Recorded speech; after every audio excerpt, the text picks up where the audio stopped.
I wanted to show you what it looks like on the third hole. This is a par 5, and I'm standing about 150 yards out.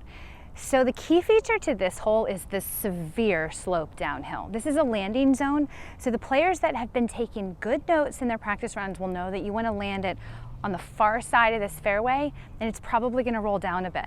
If you land it in the middle, bounce into the rough, which isn't the worst place to be, but it will be a challenge because you can't see the green from down there. This is the tee of the fourth hole. It's a sweet little par 4 with a lot of personality. Mainly off the tee, the player has to make a pretty good choice. So there's a bunch of bunkers in the middle of the fairway. It's only 250 to clear the bunkers, but you really bring them into play if you don't hit it perfectly. 260 off the tee would be a safe bet, but you don't really need it because a 200-yard shot is safely short of the bunkers and leaves you 140 in.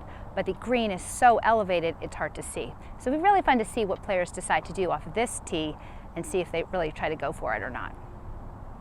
I'm on the 8th green, one of the many elevated greens, and we're looking back towards the tee, which is a pretty straightforward shot.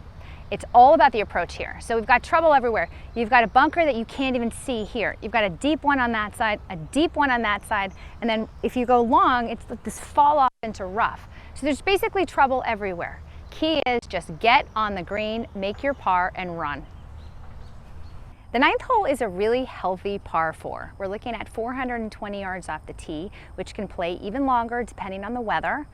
Out of bounds on the right, and to give you a sense of distance, a 250-yard shot will leave you 160 in. Now, that approach shot, whether it's a long iron or a mid iron, depends on what their distances are, is going to be so important because this green is really crowned. We've got tight bent lies all around it, back, front, right, left, with a bunker on the right that you can see, which is good. So it'll be interesting to see how these players, if they don't make the green, can they make their up and down? Big challenge on this hole. Now late in a round, it may be interesting to see what some of these players do, whether they have to take more risk in match play because they don't have a choice. I'm on the 15th hole, par 5. Here's an example of that. From this teeing ground, it's a pretty straightforward drive straight down the fairway. However, the tees will be placed forward at some point during this championship, and when that happens, the player will have the ultimate risk-reward opportunity to carry the bunker and then go for the green in 2, neither of which are easy shots. So that'll be fun to watch, and let's see what happens, especially when the pressure's on and a player really needs to gain some ground. I'm on the 16th green. This is a par 3. We may see some players late in a match really need to do well on this hole, and I'll tell you, it all depends on the hole location and where the player is able to place that shot. This is deceptively fast coming down, so the secret is don't be above the hole, no matter where that hole location is, top tier or lower tier. A downhill putt or chip can actually be pretty deadly. I'm standing up on a hill overlooking the 17th green because I wanted to show you what it looks like from this side.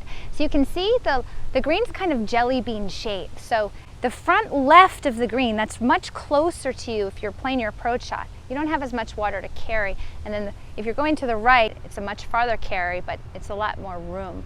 Now, I want you to pay attention to 2 things.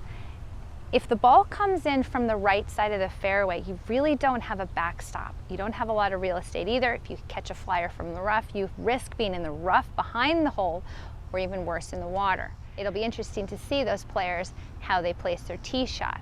This week, no doubt, we're gonna have some incredibly skilled players. It'll be really fun to watch to see how they do it, especially under pressure by the 17th hole.